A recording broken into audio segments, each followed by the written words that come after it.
viewers. This is Fine TV Gambia, your only viewpoint.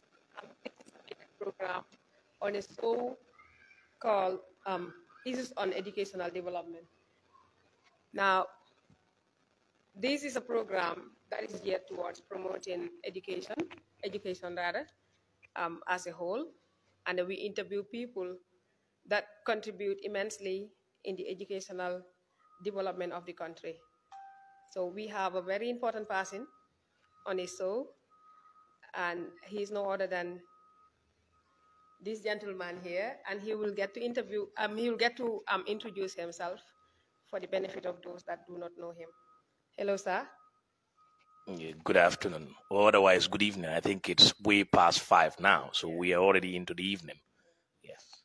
We do apologize for the late start of the program. It's due to traffic and other things that are beyond our control. We are sorry for the late start. Sir, we would like you to introduce yourself. I am Fakebba Kujabi, lecturer, University of the Gambia, English Language Department. Thank you. Can you please tell me a little about yourself? Fakebba is somebody else who hailed from Fonyi Bondali, but grew up in Talending. This is where I went to school, St. Charles Luanga, lower basic. Then at some point, Mayok came back to St. Charles, from St. Charles to St. Teresa's. St. Teresa's went to St. Edward's in Buyam, came back to St. Teresa's. St. Teresa's then went to Gambia High. Gambia High then have to transfer because of friends have to transfer to Muslim, because some of my classmates at St. Teresa's were at Muslim. So as a result of that peer influence, I have to transfer to Muslim senior secondary school. From there, when I completed, of course, interestingly, from the classroom as a student to the classroom as a teacher, there was no gracing period for some of us. They say immediately I finished senior secondary school, I was posted to Buyam, my former school, a school that I spent a few years. That's 1 year. The following year, I have to move to St. Teresa's. So I was posted to Buyam, St. Edward, to teach. Immediately after finishing one academic year, then I had the urge to pursue a teaching career. And that's what took me to college, to do the teacher training program. When I finished the teacher training program, I was posted to Arangalan Basic Cycle School, where I was teaching English language and general science. So these are the areas that I studied at college. So from there, I had this thirst for knowledge. So I didn't just stay long at Arangalan. So I left and went to the university, where I studied English and political science minor. When I finished, of course, as the university then had the desire, or they had the policy of retaining some of the outstanding students to be mentored as teachers. As a trained teacher, it wasn't difficult for me to be absorbed into the university teaching fraternity. So this is how I started as a graduate assistant in 2014. And it's from there I rise to rank to become a lecturer today. Yes. Okay, that's a good development. And then we will applaud you on your transition from being a student leader to a teacher. Now, to our next question, I would like to know what inspired you to choose to be a teacher? Initially, it was never my plan to be a teacher. But what happened was I had this uncle of mine who told me that you are very audible wherever you are. When you talk, people can listen to you. Giving a speech is not your problem. I think the best place for you is to be a teacher. Initially, my intention was to be a journalist. When I finished school, my desire was immediately I finished school was to go to MDI and do mass communication and public relations. But then this didn't go down well with my uncle. He said, no, the best place for you to be is in the classroom. So immediately I finished. The Catholic Mission has this program then of recruiting in-service teachers, that is fresh school graduates, that is 12 leavers. They recruit them, send them, and recruit them. They undergo 1, 2, 3 weeks training at St. Teresa's. Thereafter, you're posted to schools as as an unqualified teacher to teach. So when I was posted, I realized that, look, this is a profession that I can pursue. Therefore, it's something else that I should take with passion. This would not make me remain in this field, and I intend to work towards being a professor in the university, of course. Another inspiration that I got there. Teacher Mr. Kujabi, what are the topics that you're most comfortable teaching? Well, I am comfortable teaching all topics as far as the English language is concerned. In fact, when it comes to essay writing or letter writing, because a lot of people find it difficult, they find it challenging because of the process involved.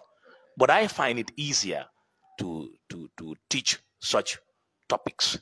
In fact, the students always find it easier. Of course, they told me. I don't know how true is that. But of course, I've seen in their reactions, or I've seen in the product at the end, they always do well. But I always tell them, letter writing is the easiest thing to do. You only need to understand the structures.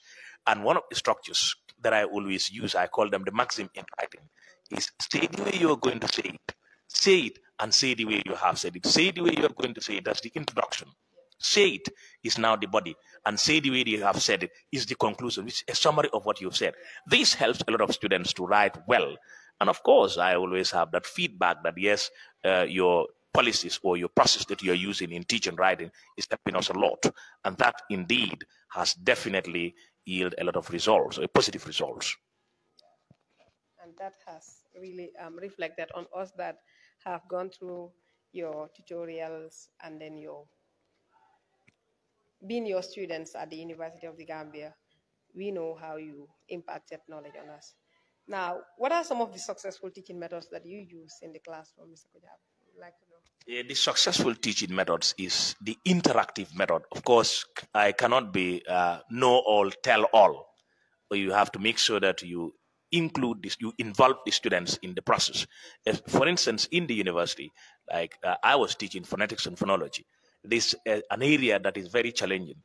But I cannot just come and then be telling the students that this is the way you do this is the way you do it. I always find out what are some of the things that you understand in this area. If there are things you understand, or if there is anything missing, I help to reinforce. I am always there to reinforce, not just to tell you what you should say, but I'm interested in knowing what you know and help to reinforce. This is the method that I use. This is the system that I use, and it helps a lot because the students feel inspired and they feel belonging. They are always willing to take this to the extra length, and that helps a lot. Yeah, it does help a lot. The next question is, what are some of the challenges you face in the classroom or in the teaching field? Yeah, challenges are always there for the simple reason that sometimes you face people who will be otherwise instead of being wise. I remember certain situation in which somebody else accused me of spitting on him. This was a particular university student. I need not to mention names. Okay. This person wrote to the dean, to whoever, that I spat on him. And then looking at where I was, where I am positioned, and where he was positioned then, we were far apart. He always positioned himself right at the corner. So, and I will always be in front here. So when he wrote that I spat on him, yes, I was called to the dean's office to find out what really happened. Well, all that I told him is, I referred him to the students, say, now, find out students A, B, C are always in class. They're in my class. So when he called those students to find out, they told him that where the man sits, where the man was seated and where I was standing is almost 100 meters away, if I can exaggerate it that way. So I begin to wonder, when did I spit on him? Honestly, challenges are not my biggest problem, because I am somebody else who can cope with adverse situations that I found myself. And at the end of the day, he became my friend. Even he came to apologize, said he overreacted. For reasons I didn't try to find out, because trying to find out the reasons means digging deep into something else, and that could bring some. Yeah. As a result, I just cut it short and told him that, look, I want the best for you. You are my friend, like any other person here, and as a result, let's just forge ahead. So my challenges, like I would say, these are a few of those challenges that I face. But other than that, I am always ready for challenges, because I'm that type who does not take anything to heart, or does not see things as things that will definitely push me down or bring me down. I see them as things that I can take care of, And as a result, I'm always in position to take care of. Those are good qualities of a good teacher. How do you know your students understand you, Mr. Kujabi? How do you know? One of the things that I always know is these are people who are, some of them are going out there to teach. Yes. Of course, sometimes I pay them a visit in some schools that they teach, especially those in the School of Education, like the teaching practice. When you go to visit them, they are always eager to know that if they know that I am going there, they will either be teaching phonetics and phonology or sentence structure, because these are some of the things that I teach: phonetics and phonology and syntax, which has to do with sentence structure. So they will always tell me that we are here to demonstrate to you that what you taught us is there, is with us, and as a result, we are ready to give it out. Of course, I visited 2-3 people who, of course, were teaching phonetics and were teaching sounds of words, that is oral English, in senior secondary school, and I was really impressed. The administrations of those schools told me that, to be candid, we had teachers of the English language who had been sent here, who are teaching here, but they've not been teaching sounds. Our students don't know much about oral English. All that they know is at the day of the exams, they will just see a tape, and then from this tape, they will hear. But since these people came, they were teaching them sounds. They were teaching them the skills in oral English. So these are the skills that we taught them. And as a result, I think it's yielding positive results. That also, that what you taught them sank well with them. Yeah. So taking you to another level of that same question, what do you usually do when a student don't understand? Like in the classroom setup, you teach, you feel that others understand, but there might be people that do not understand you. So how do you manage, or how do you cope with that? Yeah, that is inevitable. Sometimes you teach people, there will be others who will definitely not understand what you're trying to put across. Maybe not because they are not intelligent, but because of what they're going through at that point in time. Of course, some people are going through a lot of stress, a lot of strains, and as a result, they find it difficult to concentrate in class. Nevertheless, if somebody say, I don't understand, I always take the trouble to go the extra length by bringing practical examples that you can see yourself. And honestly, it helps a lot to make sure that they understand. I can remember at some point I was teaching phonetics and phonology, sounds for that matter. Well, I was trying to indicate some of those sounds in some of the words and how to transcribe them. Some of these students told me, we don't understand this. Say, now, do you have dictionaries in your mobile phones? They say, yes. Get to your dictionaries in your mobile phone. Look up for this word. You see the word, this is the way the word is spelled. After that, you will have some funny writing. If you don't understand what I mean by phonemes here, some funny writing. This funny writing is now telling you that this is the way the word should be pronounced. It's not there for fun, or it's not there for decoration. It's there to help you.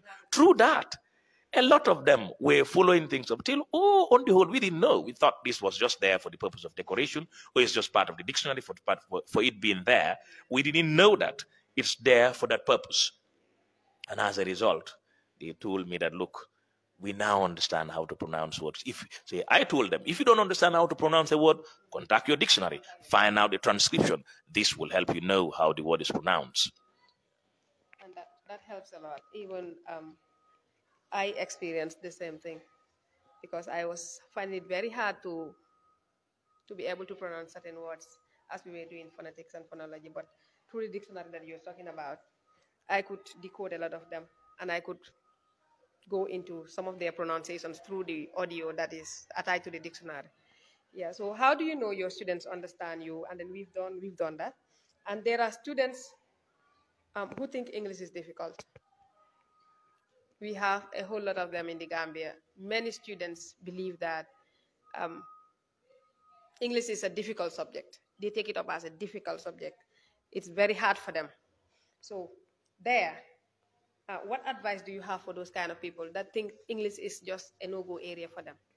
Yeah, before I say something concerning a piece of advice, I think it's essential for me to say that there is one attitude with Gambians, that is the reading culture. Right from primary to junior to senior secondary school, students are never willing to read. And as a result, they grow up with such habits.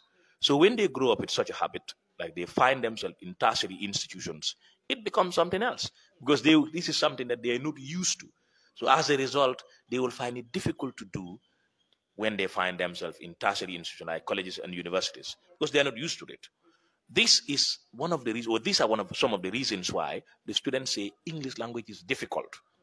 Because with English, you need to read, whether be it syntax, be it phonetics and phonology, be it semantics, be it morphology, be it literature, you need to read. If you're somebody else who does not read, of course, you will always find things difficult. But the only secret there is reading. If you're willing to read, you will definitely get a headway in whatever that you're doing. But if you're not willing to read, things will continue to be difficult. And this reading, like I say, starts right from primary school. If now you don't have that reading culture in the primary school, when you go to junior secondary school, you try to adopt the culture.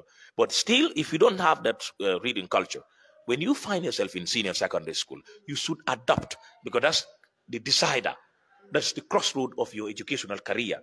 Once you cross that path, it means you will be able to progress to any tertiary institution, be it college or university. Therefore, when you find yourself in the crossroad of your educational career, that is senior secondary school, this is where you should nurture that habit of reading, even though you may not have it at junior or senior or junior or primary school. But once you get to senior secondary school, you should nurture that habit in you to make sure that you are able to live up to expectation. That's the only way we can overcome the challenge or the idea of English is difficult, I don't know how to pass it. The English phobia. I call it the English phobia. There are some mathematicians that will always have this phobia of being afraid of English and all that.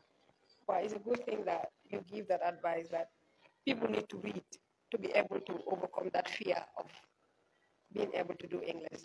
So in terms of grammar now, we move to grammar. What do you think students need to do for them to be able to express themselves grammatically?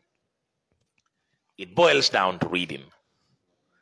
They have to read any material that you lay your hand on, be it a newspaper, be it a journal, be it a magazine, of course novels.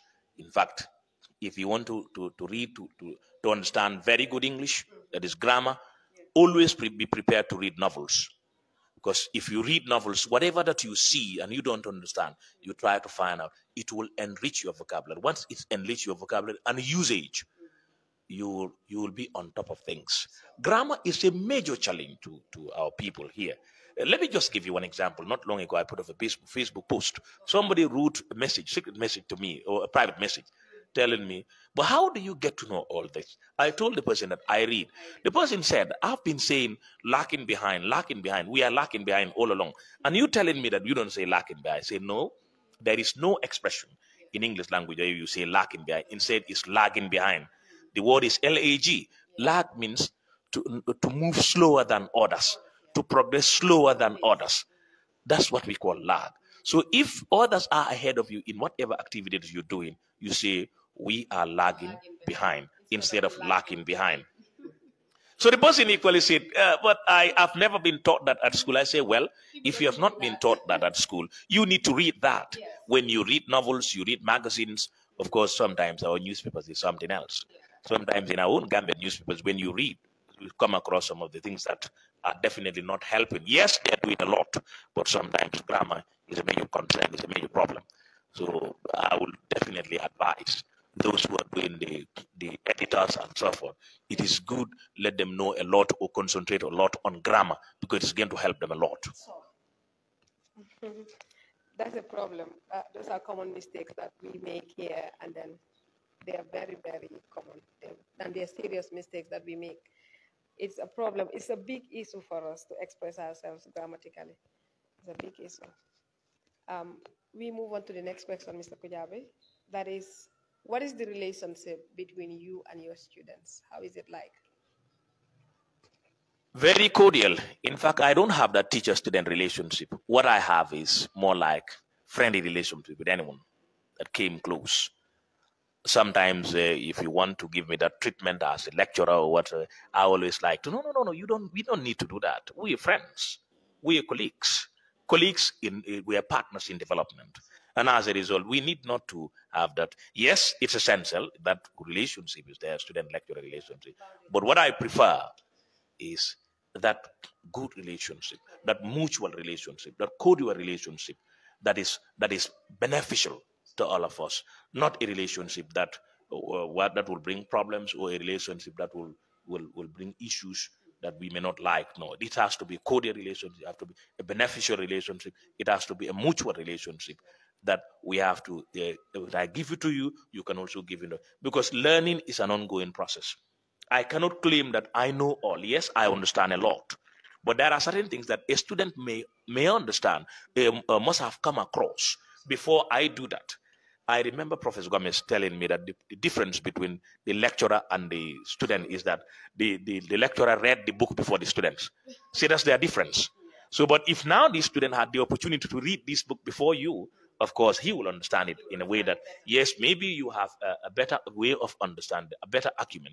Nonetheless, he's still somebody else that you can rely on. Not completely, but you can rely on at some point, to some extent. To some extent, there's a problem with that. People will always say to some extent. It's extent, extent. Of course, I have a problem with most to some extent. Yes. Anytime you see some, the, or an, you use the noun form extent, not extend. Extent. Yeah, that's no. It's to some extent. Yes, that's the problem. That's a major problem, of course. Yes, to some extent, of course, you don't have to rely heavily on that student, but you must also make sure that you make your own. As a result of that, I have a very cordial relationship with most of the students, present and past. I can attest to that because I've been one of your students.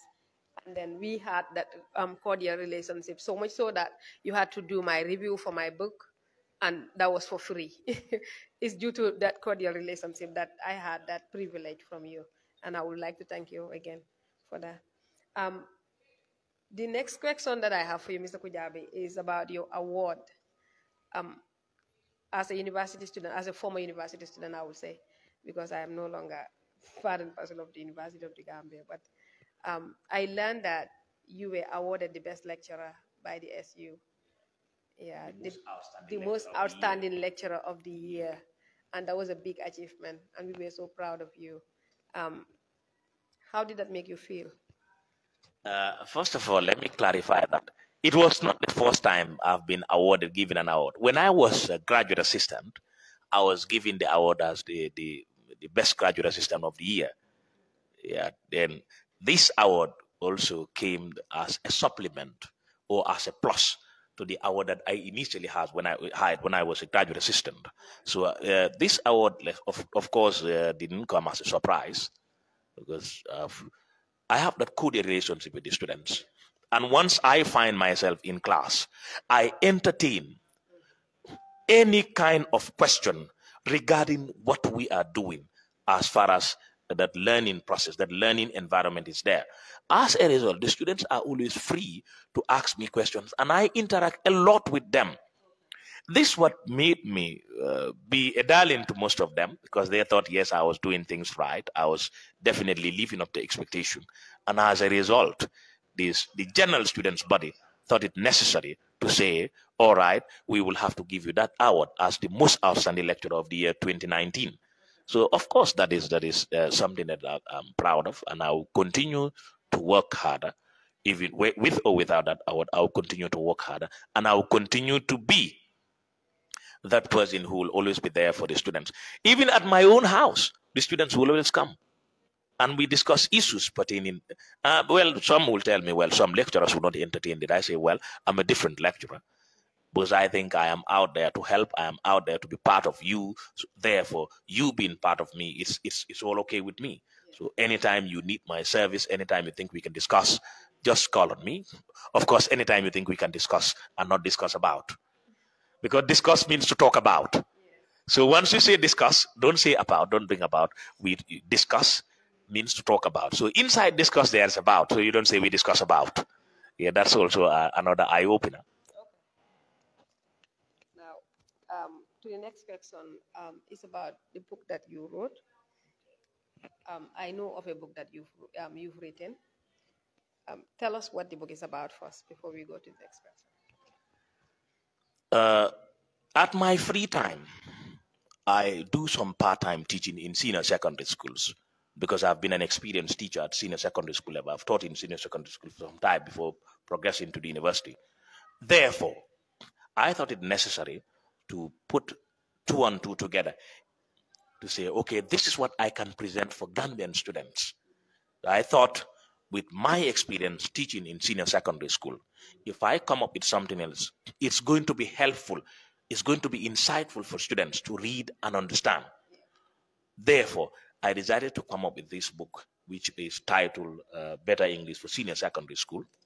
That is the text, because it's meant for senior secondary school. And of course, it's a highly sought book from teachers who had passed through me at the university, from other people too, because they told me that the language is tempered in a way that, or is toned down in a way that it's definitely very easy to read and understand.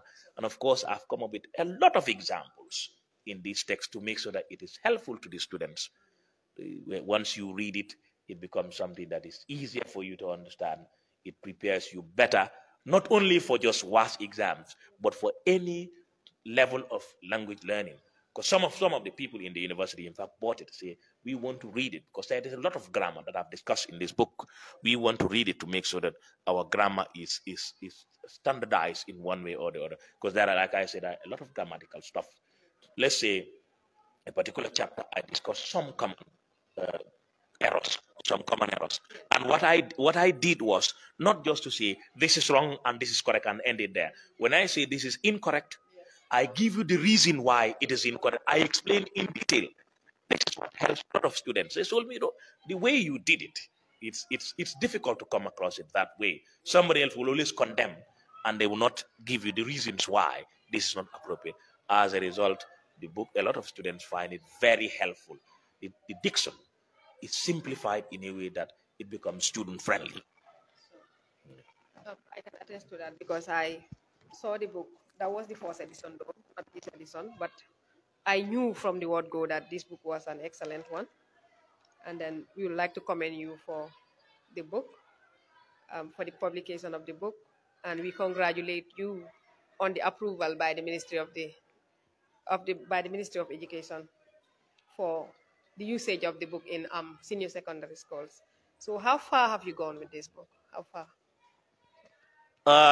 I've gone very far with it. In fact, as far as Basse. Okay. People told me that we saw your book in Basse, and I was wondering who took it there. Okay. Somebody even met me in my house, say, I am buying 11 copies, wow, and I want to take them to a school in Sabi. I said, but that's very far. I said, yes, I want to do that.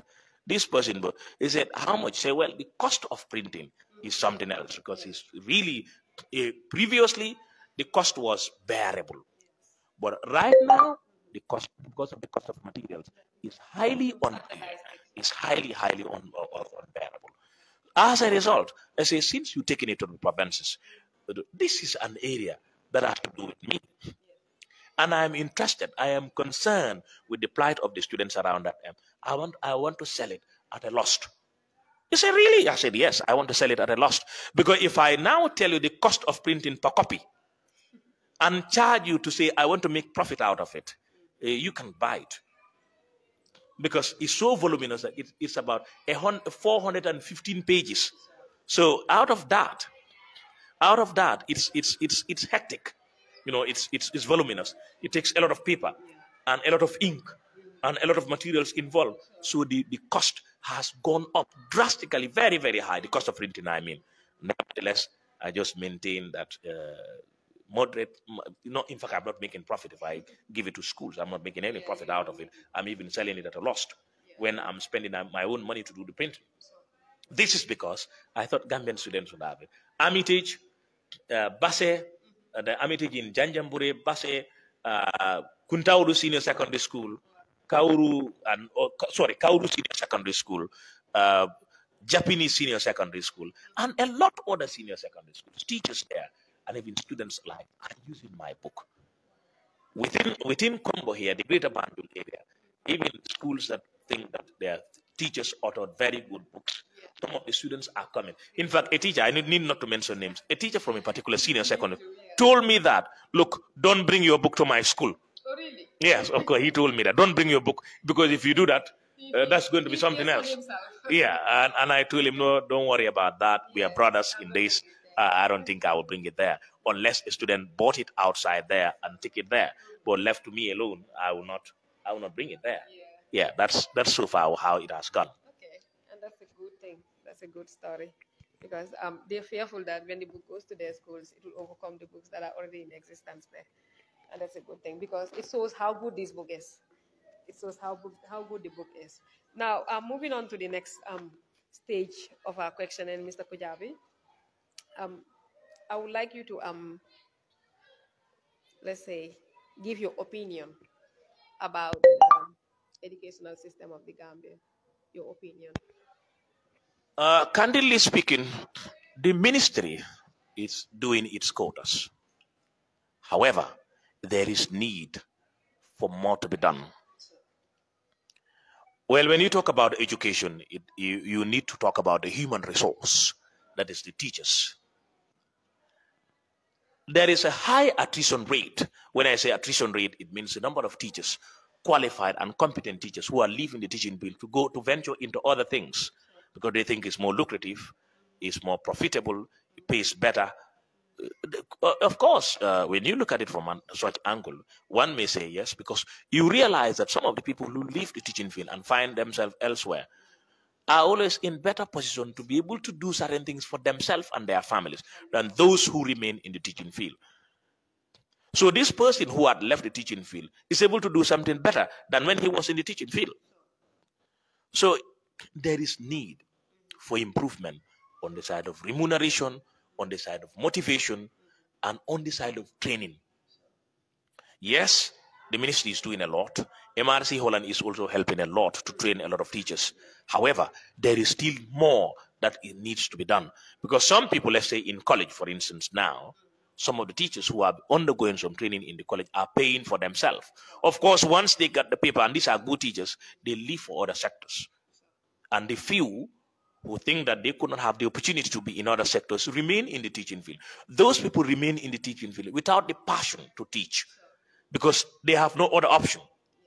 But if somebody else who has the passion is motivated to stay, motivated and also given the incentive, the required incentives, I am pretty much sure that we will get to wherever we want to get to. People say, Gambian education system is poor. Yes, it's deteriorating for the simple reason that the teachers who should be the personnel, the human resource who should handle things are leaving, are calling it quits. So it's only a few that are remaining. If you go to some schools, you realize that there are not much teachers. One teacher is overloaded. Once this teacher is overloaded, he will find it difficult to operate efficiently and effectively. And as a result, there are always loopholes, there are always gaps. The students will always find it difficult to perform well. So motivation is the major factor that should be done in order to make sure that some of these people are retained in the system. And we will get to there. Inshallah, we will get there. So, Mr. Kujabi, where do we expect you in the next 5 years? That's my next question for you. Of course, I still want to be in the university. I want to be a professor. That's ever my desire. Well, somebody asked me that particular question. So, do you want to venture into politics? My answer was emphatic no. The person asked me why. I say, I want to be a professor, a university professor, a professor who will be there to author, who will be there to disseminate knowledge, who will be there to dish out knowledge. If I venture into politics, I may not be in position to disseminate knowledge, to dish out the knowledge because it's like I will only be benefiting a particular sector. But once I am in the university, I can even teach in senior secondary schools, in colleges, and in university.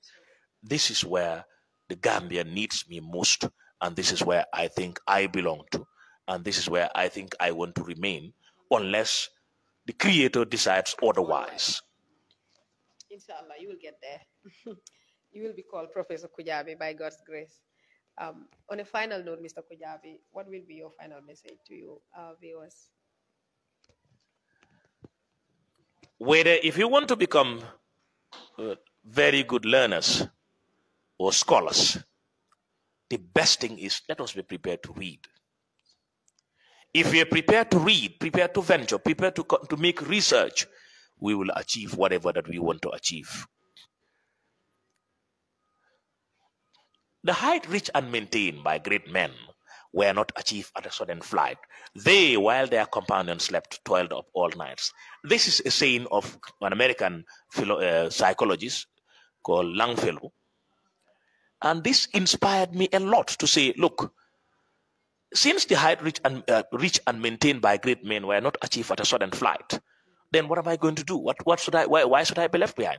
I should also struggle in whatever that you are doing, be it education, be it politics, be it any profession. Have the determination, have the passion for it. If you have the passion for it, you will get to wherever you want to get to. Nothing else can stop you, because God or Allah is always there to guide you and protect whoever that wants to guide himself or herself to that level. This is what I have to say. Yeah, that's a good thing, and that's a good advice coming from somebody we expected the same thing from, because I wasn't expecting less anyway. So, viewers, on a final note, this marks the end of our show, our program with Mr. Kujabi. I have been your host, Raki Jallo, and I will see you next time. Thank you.